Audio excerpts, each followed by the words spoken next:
Welcome to Inside the Park on FSPN, the weekly recap show for Miami-Dade and Broward High School baseball. I'm Uncle Muggs, and alongside me is none other than Anthony Chappie Castillo. Muggs, it's always a pleasure to be on the studio again with you, man. Let's get this show on the road. Brother, I can't wait to see what you have for us this week. But first, let's pay some bills. Today's show is brought to us by our good friends at Florida State Tentless Termite Treatment. You can forget about the hassle of tenting and evacuating your home. The tentless treatment means no disruption of your life. Florida State Tentless Solution is eco-friendly, pet-friendly, and safe for your family. And it targets termites right where they live, deep inside of your house. So call Florida State today and get your free inspection. They've been keeping Florida homes safe for over 25 years. Call 305-669-9292 or visit their website at www.woodtermite.com. All right, Chappie, it's time for the first pitch player spotlight. What do you have for us this week? Muggs, another incredible week of talent and action as we go along. We're going to start our first pitch player spotlight in the city of Ferguson, right here in West Kendall, as we start at Ferguson High School. Jose Rijo, class of 2026, gets on the bump in relief versus Miami Christian for Ferguson, and what is, for Ferguson, a must-win game to give them another quality win in their strength of schedule. He showed out, coming in relief, pitching a couple innings, nice low 80s fastball and mixing in a curveball. Really liked what Jose Rijo has in store, and hoping that the Ferguson Falcons can turn the page into the second half. I love the name. I love the Jose Rijo name. 1990 Cincinnati Reds. Next up in Broward, we got a prospect, a two-way prospect out of Cooper City High, class of 2025. His name is Robert Scott. Robert Scott, who went yard this week, was very impressive, and he should be committed soon. A first pitch certified player athlete, and this young man, who, in my opinion, has a lot of tools and abilities to be an excellent student athlete in the next level. He should be committed very soon. Let's move our attention now to Kohea and Hialeah, who is led by Las Fundora. The Bulldogs featured a class of 2025 catcher named Miguel Bolanos against True North, which unfortunately for the Bulldogs, they've had some tough losses this week. So they're looking to turn the tide, and after some quality wins versus some really good opponents, Miguel Bolanos against True North hit a double to the pull side, and he's a great communicator, and he leads with his actions. Staying in Hialeah, we go to ABF Hialeah with the Cowboys, led by Ralph Mesa. Mesa gave the rock to a class of 2025 two-way prospect named Angel Villegas. Angel, who was a mid to high 80s fastball and featured a nice breaking ball, induced a lot of weak contact early in this game, but unfortunately, Hialeah was dealt a tough hand in the Miami Sunset lineup as they lost in that game. The ability for Angel to come in early and keep that lineup at bay for the first couple innings was impressive. To finish off the first pitch player spotlight, we're going to stay in West Kendall over with Archbishop Coleman Carroll. Okay, Archbishop Coleman Carroll is featuring a right-handed pitcher, first baseman, class of 2025, named Aiden Argote. Aiden, who is very projectable with a 6'4" frame, has a high upside, and he has a lot of leverage in his swing. And I'm very excited for this team as they battle with Dade County teams all across. Thank you guys so much for everybody that's given me the opportunity to come by these last couple weeks. Check out all the teams, check out all the talent, and I'll continue to do that as we continue moving on into the second half. Great job once again, Champion. I love the quality of the video, man. Unbelievable. I mean, you carry around one of those big NBC cameras or what? It's impressive. I appreciate it. Awesome. Muggs, now it's time for the weekly recap.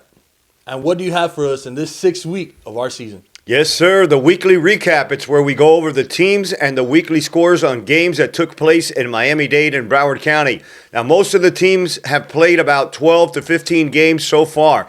We now have a better idea on who's healthy, who's in good shape, and who needs to go see a baseball doctor. This week, there were some teams that we thought were in great shape, and some other teams that we're looking for real good. And they might have caught the bug, and they're not feeling so good at this moment.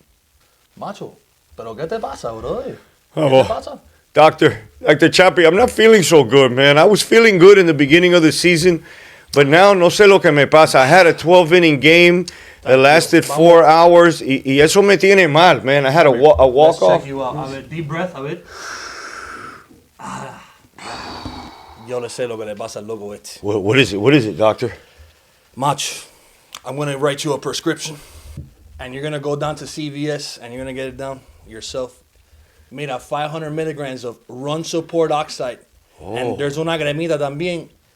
Airless ointment. Airless ointment. Yes, you put that on your gloves. Okay. It will make you feel better, and you'll score some more runs and make less errors. I promise you'll be fine. Hi, Chappie. You know what? I'm feeling better already. Thank you very much. First, let's start off with some teams that are very healthy, and their prognostic evaluations came back looking very, very well. The True North Titans have won 4 in a row. This week, they took care of Miami Brito 2-0 and Cohia 16-1. On Friday, they put 10 on the board against a team from Washington, D.C. Dr. Nieto has the Titans looking sound for the second half of the season, and I give them a clean bill of health. Yep, the Titans, they still have to play Jensen Beach, Chaminade Madonna, Bishop Snyder, and North Broward Prep. The Sharks of University have passed all their physicals and are 15-2 on the season after beating the Pembroke Pines Jaguars by a wholesome 10-0. And on Thursday, the vigorous Sharks played the Episcopal School of Dallas on senior night and flexed their cartilage with a 17-0 win. Dan Rivetto and the Sharks will face Nova, Dr. Joaquin Garcia, and Somerset Academy next week. And they're looking to be healthy going into those games. On Monday's FSPN game, the Tocoy Creek Toros from Jacksonville, who are very, very healthy at 13-3. They face the Gulliver Prep Raiders that are 1-14 and looking for some signs of life. The Raiders showed that they're alive and well, getting off to a 6-0 start on the Toros after 4 innings, behind a grand slam off the bat of Omar Falcone. But it was the Toros that caught the hitting fever and scored 6 of their own in the top of the 5th, and in the top of the 6th, the Toros would score 7 more. And that's all they would need to beat the Raiders 13-8. And I think the Gulliver Raiders are going to need, a prescription over there. I got you. Let me give them a prescription. Escríbele uno ahí. I got you. I'm going to give the Gulliver Raiders a double dose. And I'm sure they'll take this and they'll be all right in no time. Gulliver has been in a lot of games and lost some heartbreakers. They have lost 8 games by 3 runs or less. They play ABF on Wednesday, and they played Doral in a tough loss. The Raiders, they go to Chicago on spring break to face some Midwest teams. The very healthy Miami Springs Hawks at 12-1 went into Belen on Tuesday night to face Dr. Jesse and the Wolverines, and the medical staff at Belen handed the Hawks a shutout, 2-0. They beat the Hawks' primary care pitcher, Kevin Roque. Joey Bats and Danny Lopez both had home runs for the Wolverines, and that's all they would need to send the Hawks to a nearby urgent care. On Wednesday, the Hawks faced the Tocoy Creek Toros at home and handed them a dose of David Fanshaw's Magic Elixir, beating them 7-2. The Hawks play Coral Springs and Gulliver the first week of April to finish off an incredible season. Miami Springs is 8-0 at home, and they're going to have a say into that regional qualifier. A team that has checked out of the hospital after a 3-5 start are the Archbishop Carroll Bulldogs, but they're still under a medical watch. Steven Suarez and the Bulldogs have improved to 7-6-1, winning 4 of their last 5 games. But on Tuesday night, the Bulldogs had an appointment with Dr. Brigman and the Florida Christian Patriots. The Patriots, who are 2-4 in their past 6 games, put the Bulldogs in cardiac arrest, beating them 10-1. And on Thursday, the Bulldogs faced the American High Patriots and left there feeling a little bit better, beating JJ's Patriots 11-6. The Bulldogs hosted the Coral Gables Cavaliers and lost a heartbreaker 5-4 after being up 4-0. The Bulldogs are 8-8. The Bulldogs and Coach Suarez are under strict medical watch for the remainder of the season. The Carroll Bulldogs have a showdown on March 28th with Dr. Jesse's Wolverines. That should be a great game. Let's write Coach Suarez a prescription and make sure that, a ver si... Make it to Fred. To Fred? Make Hold it on, to Fred. I'll make sure we get that down. Fred. Some teams that are not feeling so good right now are the Dr. Crop Lightning. And you would think with the name Doctor in the school, they would be able to self-medicate. But the Dr. Crop Lightning had lost 6 in a row. The last one to the Flanagan Falcons 6-4. And they needed a win against JJ's American High Patriots to get off of life support. And they did just that, beating the Patriots 15-1. Another team that needs a group medical plan are the Palmetto Panthers. The Panthers are 3-12 on the season, and the once storied franchise lost this week 2-3 in a heartbreaker to Mandy's Southwest Eagles. And on Thursday, they lost another one-run game, 4-5 to LaSalle in the bottom of the 7th. The Palmetto Panthers have the next 10 days off, so maybe they can use that time to regroup and get back on track. They don't play until March 31st at Somerset. Here's a team that needs some medical attention. The Miami Christian Victors are 8-9 on the season and have lost 6 in a row. But Dr. Chris Quadra put the Victors back on track this week with back-to-back wins, beating the Ferguson Falcons 5-2, and on Thursday they beat LaSalle 4-3. Miami Christian has Brito on Saturday, and at the end of the season playing IMG Academy in Bradenton. Here's the team that will put me in my grave sooner than later. Me tienen mal, Humberto and the Lions. The Mater Academy Lions that are led by Dr. Bencomo, Dr. Rodriguez, and medical assistant Ricky Rojas are 9-6-1 on the season. The Lions have been in 12 games that have been decided by 2 runs or less, including 4 walk-off games this season. The latest was a Tuesday night FSPN game that you can watch right here on our YouTube channel against the South Dade Bucks. Dr. Baldo's Bucks put up 3 in the top of the 7th to take a 4-3 lead over the Lions. The Lions looked to their hitting specialist Brian Arrieta for the game-winning hit, and they put up 2 runs in the bottom of the 7th and sent the Bucks into the emergency room. Heldy La Rosa pitched a gem in that one, going 6, allowing just 2 runs with 6 croquetongas. The very next night, the Lions faced the Felix Varela Vipers in Hialeah Gardens. ¿Y qué te puedo decir, Chapi, de ese juego? It was 12 innings and a 4.5-hour marathon game that would put the healthiest of people in intensive care. And to top it off, the game stayed tied 2-2. From there, me ingresé en el Jackson for the rest of the night. One bright spot in that game was a breakout performance by sophomore Andy Espinosa for the Vipers. He came in relief and pitched 5 2/3 innings and recorded 11 strikeouts. Great job, Andy. The Lions se comieron 20 croquetas in that game, 20 strikeouts. Y Humberto se tuvo que chequear la presión como 5 veces durante el juego. No puedo más con esta gente. Me van a poner en el hospital los Mater Lions. And then on Friday on the FSPN game, the Mater Lions lost to Brito 8-6 on an interference call in the bottom of the last inning. Me tienen más de corazón esta gente, Chappie. I don't know what I'm going to do. I'm going to have to give them another receta, huh? Dale 2 o 3. The Lions will go to Las Vegas next week, and they play 3 strong teams out in Nevada. Here's a team that has a clean bill of health. The Southridge Spartans, led by their Dr. Manny Ojeda. They've won 3 in a row and over some quality teams. Last Saturday, they beat Briggy's Florida Christian Patriots 4-2.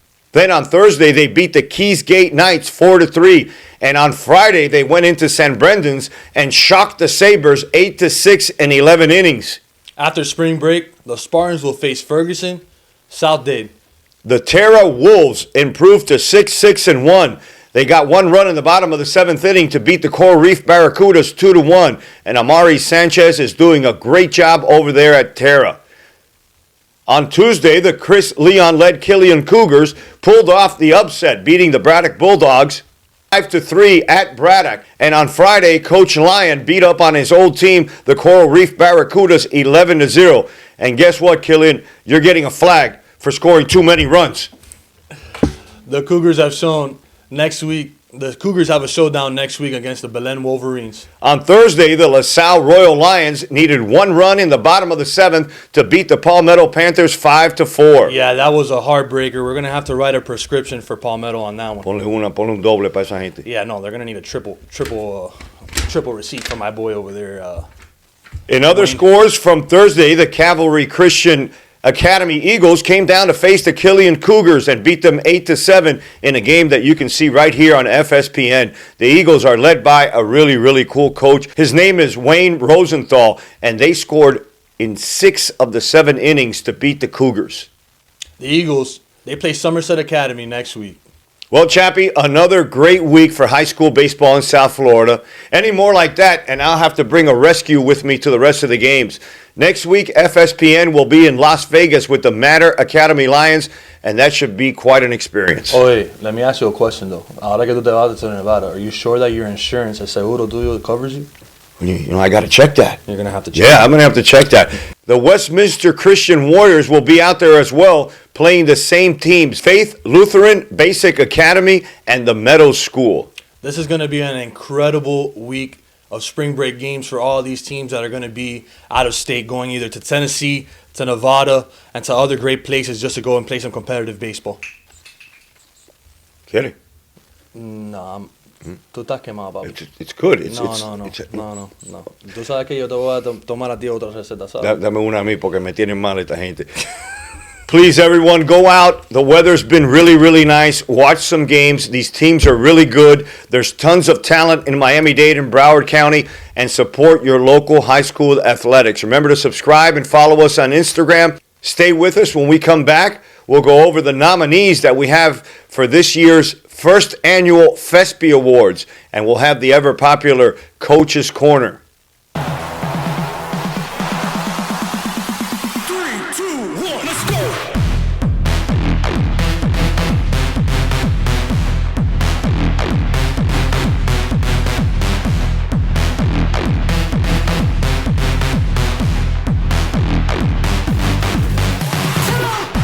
Welcome back to Inside the Park, the weekly recap show for Miami-Dade and Broward County High School baseball. Bueno, Chappie, a few years ago, GMAC used to have a big banquet, and they would give out awards to the baseball players at the end of the year, and all the teams would show up, and it was a really great event, an awesome event, but they just stopped doing it. So this year, we're going to give out awards called the FESPIs. Muggs, I love that idea, and these players and teams, they're going to be recognized for all their performances and how well they've played throughout the season. So here are the categories for the prizes that we're going to give out at the end of the year. We're going to have one for the Senior Pitcher of the Year, the Senior Player of the Year, the Junior Pitcher of the Year, the Junior Player of the Year, Sophomore Player of the Year, Sophomore Pitcher of the Year, and we're going to have the Coach of the Year and the Team of the Year. And we also have a special award called the Muggs Award, and that's going to go out to the Best Teammate of the Year. And that doesn't mean that they have to be the best player on the team, but they have to be funny, positive, and a player that the team cannot live without. So tomorrow, Monday, on Instagram, you could still nominate some players, and soon after that, we will begin the voting process on Instagram. And again, Chappie, the problem with these lists, there's always someone that they feel left out or that they shouldn't belong there, but I'm basing my selection on a strength of schedule. For example, let's say you're leading the league in home runs, but they all came against a bunch of muertos. I'm sorry, you don't deserve to be on my list, because even me at age 57, con un suero puesto, I can hit 3 home runs against, pero son malísimos, in my opinion. To each their own opinion. So here are the nominees that we have so far. For the 2025 Senior Player of the Year, we have number 1, Mario Magaña, out of Columbus. Number 2 is Brian Arrieta, out of Matter Academy. Number 3, Gabriel Milano, of Doral Academy. Number 4, Jose Correa, of Columbus. Number 5, Robert Kramer, from Monsignor Pace. Number 6, Lennox Munoz, from Miami Beach. Number 7, Jonathan Acosta, from the Killian Cougars. Number 8, Marcelo Torres, from Braddock. Number 9, Jose Herrera from the JC Bermudez Thunder. Number 10, Manny Sanchez from Braddock. Number 11, Dylan Prince, Doral Academy. We have one open space in this category, so please nominate who you think deserves to be there. Here are the nominees that we have for the 2025 Senior Pitcher of the Year. Matthew Rios of Columbus, Marcelo Rodriguez of Doral Academy, Kevin Roque of Miami Springs, Madiel Estevez from Miami Springs, Richard Piloto from Florida Christian, Alan Soler of True North, and we still need a few more nominees in this category. Hit us up on Instagram. Here are the nominees for the 2025 Junior Player of the Year. At 1, from Columbus, Max Alvarez. At 2, from Matter Academy, Jonathan Esponda. At 3, from Matter Academy, Yodekis Quevedo. At 4, from Southwest, Oris Joe Valdez. And at 5 is Junior Paredes from Monsignor Pace. And again, we're still missing some more nominees, So make sure to reach out to us via Instagram. Here are the nominees we have for the 2025 Junior Pitcher of the Year. Tito Pena from Ransom Everglades, Jan Perez from the San Brendan Sabres, Christian Fontaine from the Southridge Spartans, Adrian Nunez from Coral Reef, Ulpi Puente from San Brendan's, Ulcidius Alvarez from the Southwest Eagles, Daniel Garcia from Miami Beach, and again, we still need some nominees for this category. Here are the nominees that we have for Sophomore Player of the Year. At 1, Luchi Nava from St. Brendan.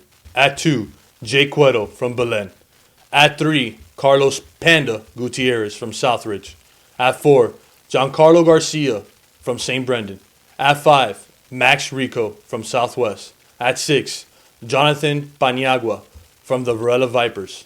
At 7, Dylan Williams from the Marathon Dolphins. And at 8, Joshua Martinez from Palmer Trinity. Again, still missing some more nominations, so please reach out to us via Instagram. That's some good talent right there in that category right there. Good future of high school baseball in Dade County.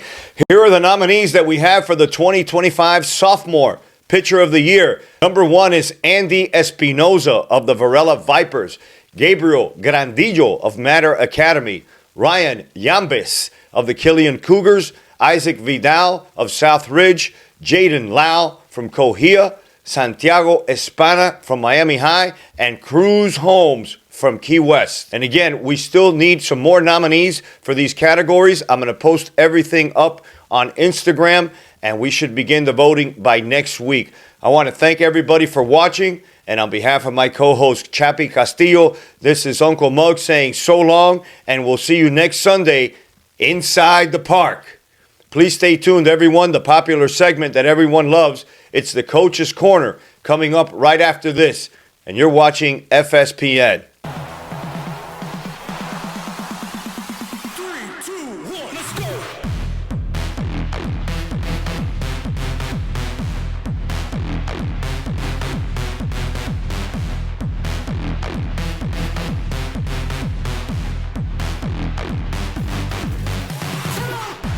Welcome back to Inside the Park, the weekly recap show for Miami-Dade and Broward County High School baseball. And now it's time for that ever-popular segment on the show called the Coach's Corner. And the Coach's Corner is brought to you by the actual Coach's Corner, a complete printing service, not only for printing, but they do caps, uniforms, banners, and promotional items as well. Please give them a call for all of your printing needs. Our current coach has been with his school for 3 years. So let's please welcome, drum roll, Coach Jesse Fernandez. Coach, welcome to the Coach's Corner. What's up, Muggsy? Happy to be here. I'm glad you could make it, man. You guys just got back from Louisiana, and I appreciate you taking the time for being on the show. But first of all, I want to congratulate you. You knocked off number 1, man. That's like Buster Douglas, taking it to Tyson. You beat Miami Springs on Thursday. What was that like? Oh, I mean, anytime you get to play quality teams like that and put out a good product and have a game like we did, it's good for us. It's good for the program. It's good for the kids. It gets you ready for the playoffs. I mean, Fanshaw over there always does a great job. So it's nice going head to head with him always. And it was nice that we came out on top. It was a good game and good for the team. Good team win. Hey, I want to talk to you about this 2025 team. But before we do that, take us through your baseball journey, you personally, and how you ended up as the head coach of the Belen Wolverines. So personally, I played ball at Columbus. I went all 4 years to Columbus. I ended up going. I got a scholarship to play at St. Thomas as a hitter. Then I became a PO, transferred over to Broward College, and then that's when I received my scholarship to play at Marshall University. And I then signed a free agent contract to play with the Orioles in 2012. Played a full season of low A ball and then a little stint in spring training. And then after that, I immediately got into coaching with Ernie Padron when he went to Reef. And this is now my 12th year coaching high school baseball, my 5th year as a head coach. I had 2 head coach years at Terra, and this is my 3rd year now at Belen. Yeah, what's it like having a legend next to you? Oh, Ernie, man, I can talk about Ernie all day. I owe a lot to him. I owe a lot to Joe Weber. Those are 2 guys that have always helped me out as a player, as a person, as a coach, even after the fact. Ernie's been incredible with me. He gave me my first opportunity, even though I never thought I'd stay coaching, but he was responsible for that. He helped me a lot as a player. And then Weber, I mean, since the moment I started coaching, that guy always calling me, always checking in, and playing for him was an honor. Learned a lot from him, learned a lot from Ernie.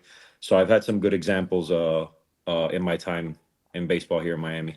And it must be nice to have two Hall of Fame coaches that you can tap into for their knowledge anytime. That must be really nice. Yes, sir. It is. It is. All right, let's get into this 2025 season with your team, the Belen Wolverines. I would describe your team as streaky. How would you describe your 2025 Wolverine team?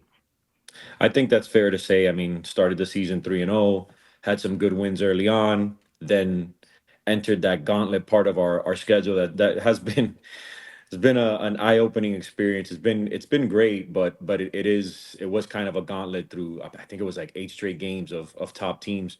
But it kind of put us to the test, and we won 3 in a row, lost 6 in a row, then won a couple, then lost a couple. I mean, there's some growing pains there. I mean, it's all part of the process. We have a young team. It's one of those things that we're learning as we go, and we're learning a lot about our guys and some adversity that we're going through. But overall, I mean, streaky. I think streaky's fair. I think it's Okay. fair to say, and I'm hoping that the streakiness is for the early part of the season, because in years past, we've been absolutely incredible. My first year was, we started 1-1, then won 11 in a row. Second year, started 1-1, won 10 in a row. And then, it kind of fizzled out throughout the end of the year. So I'm hoping that kind of now it's the opposite. We're streaky at the beginning, and then we catch those 10, 11 in a row later on in the season. And that's, at the end of the day, this is all just one long preseason, and you play for May. Coach, you just got back from a trip to Louisiana. How was that experience like for you and for your team? I mean, this is my third year at Belen, and this is the second time we've been able to take a trip like this. Last year we were able to go to Key West. We went with our freshman JV and varsity team, and that was an awesome experience. And Wow. honestly, winning in Key West and being able to play over there, it's awesome. Coach Enriquez is awesome to be around. They were great with us. And when we went and we played over there, it felt like it could never get any better than that. Just the camaraderie of the team, the guys we had, the way everything went. But then now we get to this year, and we're blessed enough to have the backing of our administration at Belen, and the parents and the families, that we were able to put this trip together. We have one of our coaches is actually from Louisiana, and this is his last year with us, as he's going to join the priesthood. So the fact that we were able to set this up with this whole old high school was great. Ironically enough, that old high school was the 2024 defending national champion, and their head coach was the 2024 national head coach of the year. So it wasn't going to be an easy trip. It was a business trip, honestly, for us. And we went up there, no expectations. All we wanted to do was play hard, play at a national level, see some guys. And we did just that. We saw some guys. We played a competitive game, and we came out on top. And truly, after playing a game like that, and making a trip, and seeing the commitment from the kids, the happiness, the smiles on their faces, it was truly incredible. It's honestly probably the biggest one of my coaching career so far.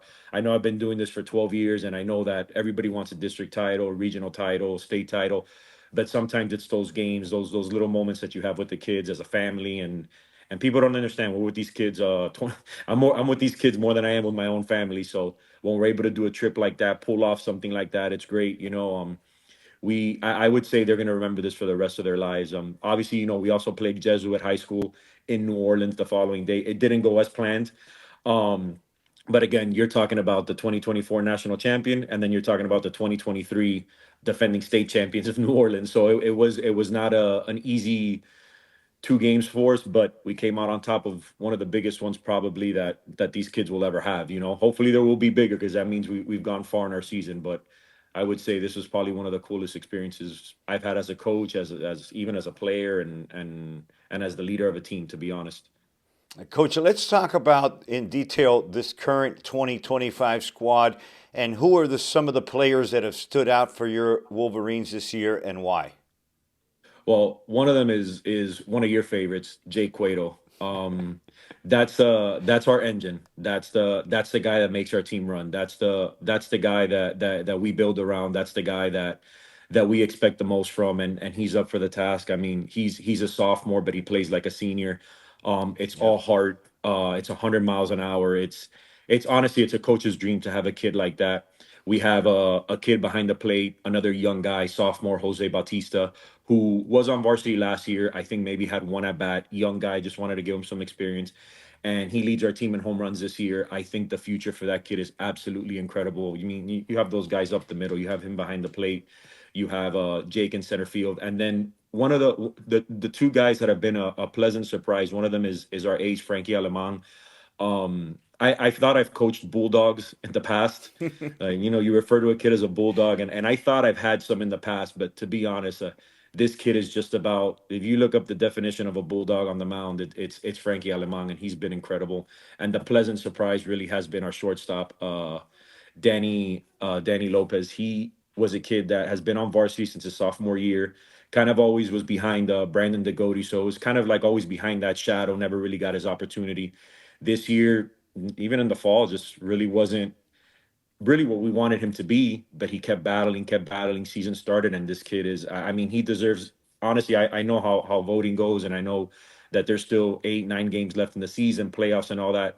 But if there's a kid that I would put on an all day list, it's this kid because not many people understand being behind the shadow of a kid like Brandon DeGoty and then getting your opportunity and having to do everything you can your senior year.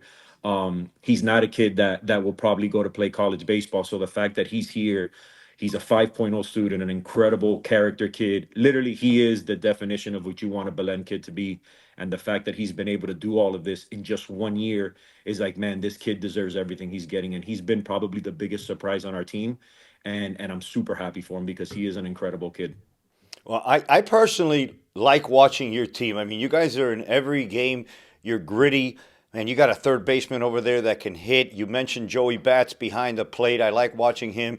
And Danny Lopez is something else, and he's starting to hit the ball very well now. And what can you say about the center fielder? He is one of my favorites, and what's not to like? He gives you 110% every single game. He's awesome. Yeah. And the third baseman you're talking about, David Garrido, that was our that was our Danny Lopez last year, a kid that got an opportunity as a junior, led the team in home runs with 5 home runs, hit 390.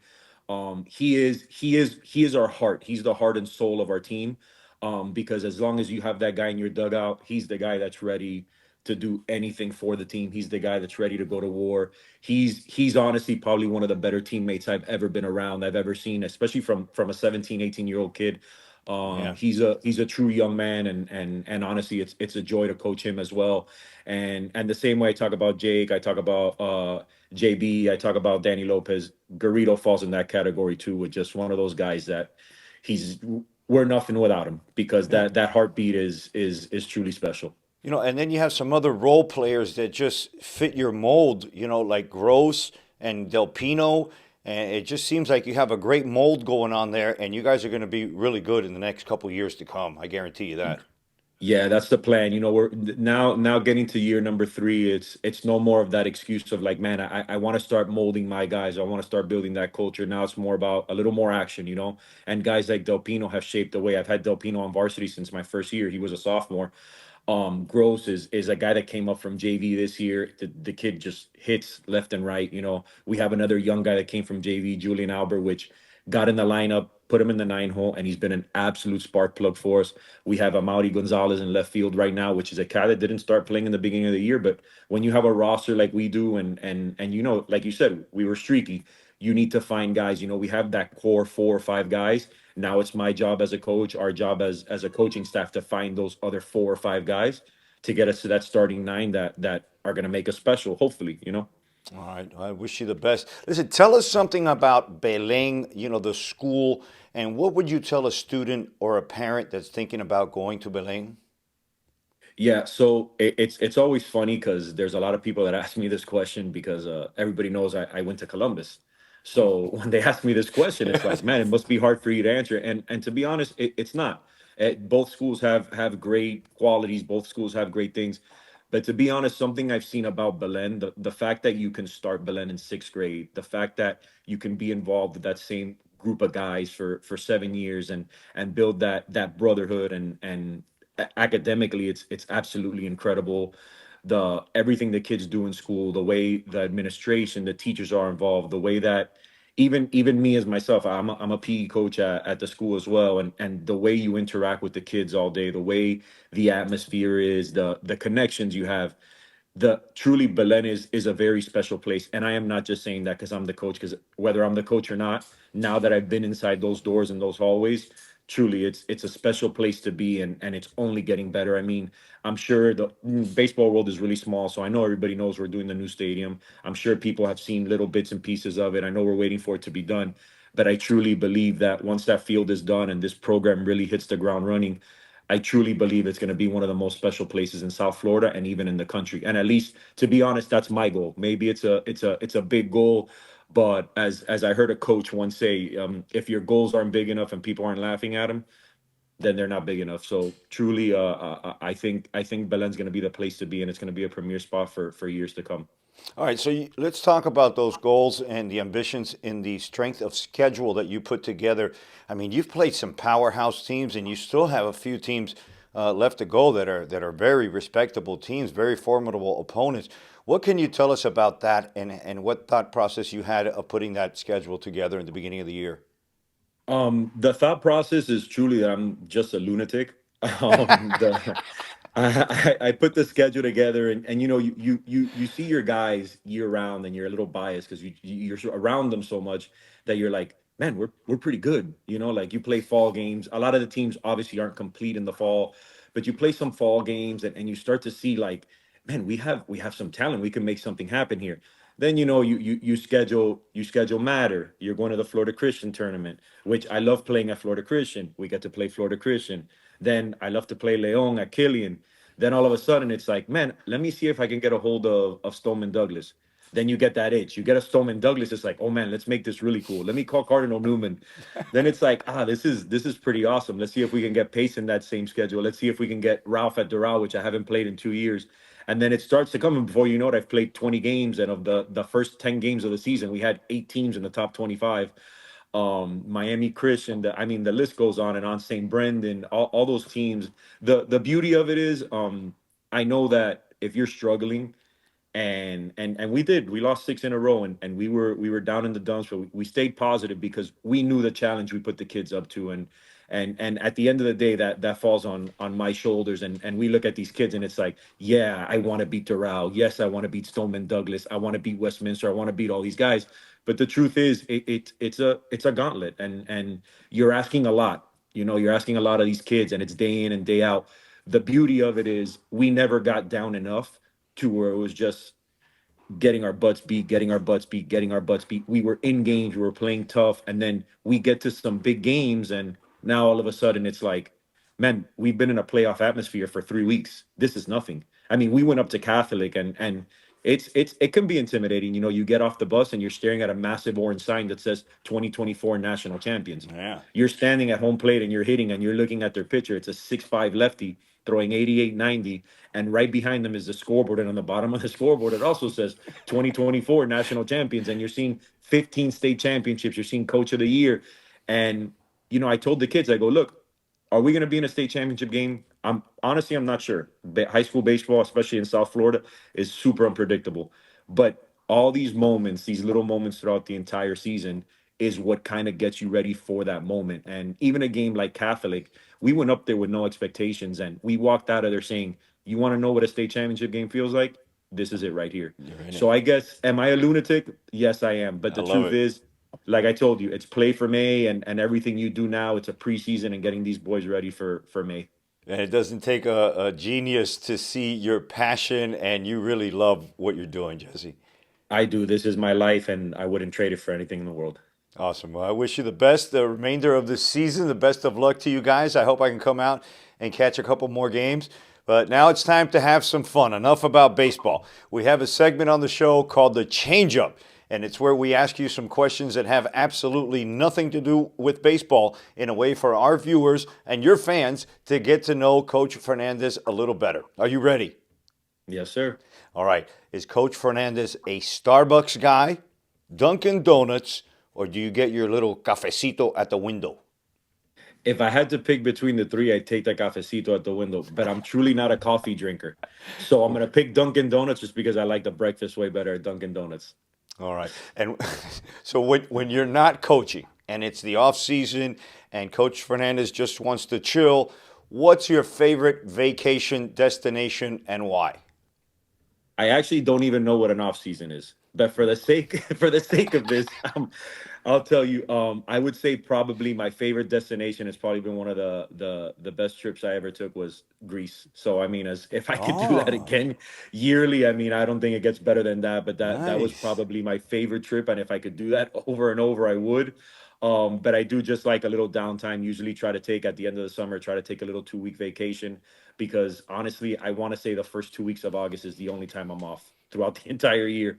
So after the summer, just try to do a nice little trip with the family, with my daughter who's about to turn 1 year old, and my wife, and just try to enjoy it. I mean, really, anywhere we go, we make it fun. So I'm happy just being able to have 2 weeks off. Yeah, you got to disconnect. You got to recharge the batteries every once in a Yeah. while. Yep. All right, this is the last question, and this one everybody has to think about. What is Coach Fernandez's favorite restaurant, and what do you eat when you go there? My favorite restaurant, I would say it's Crust down by the river, and I would say the chicken parm. If you ever get the chance to go, you could probably split that amongst 3 people. But I'm a bigger guy; I could probably eat it by myself. I'm not proud of that, but but it's the best bang for your buck, and it's delicious, and it truly is just one of my favorite places. All right, there you go, folks. If you didn't know him before, now you know him a little better. He likes his chicken parm in Greece while he's eating some Dunkin' Donuts, and he's the head coach of the Belen Wolverines. And super cool guy, Coach. Thank you. And again, I wish you the best of luck the rest of the way. Muggsy, thank you, and thank you for everything you guys do. You and Chappie are killing it. Truly, man, Oh, man, it's an thank you. honor to see this. It's an honor to be part of this. Keep doing what you're doing because really we needed this. We needed this, and I don't tune into much on Sundays because those are my off days, and you guys give me a good time, a good little laugh, and I truly love it. Even when on the wrong side of your piñazos a la costilla, I do love it. I truly do. But I got a flag the other day. I could have thrown a flag on you guys. You scored a lot of You runs. could have, you could have, you could have. American Heritage scored 11 on us, and you were throwing flags left and right. But we're good. We're good. We're good. It's I'll all take it in fun, stride. man. All right. So, yeah, but I got you up. Look at you right here, man. You're front Right and in the middle. Right center, in the middle. and everything is in blue, and it's not by accident. I love it. I love it. For real, Muggsy. Thank you, man. You've been All right. awesome, and this has been a breath of fresh air for us, and truly support you, man. All right. Thank you, guys. And then say hello to the legend over there. All right, I guys. will. You can find us right here every Sunday with a recap of the previous week's games. Please subscribe to our YouTube channel and follow us on Instagram. Thanks, everybody, for watching. And on behalf of my co host, Chappie Castillo, I'm Uncle Mug saying so long, and we'll see you next week inside the park.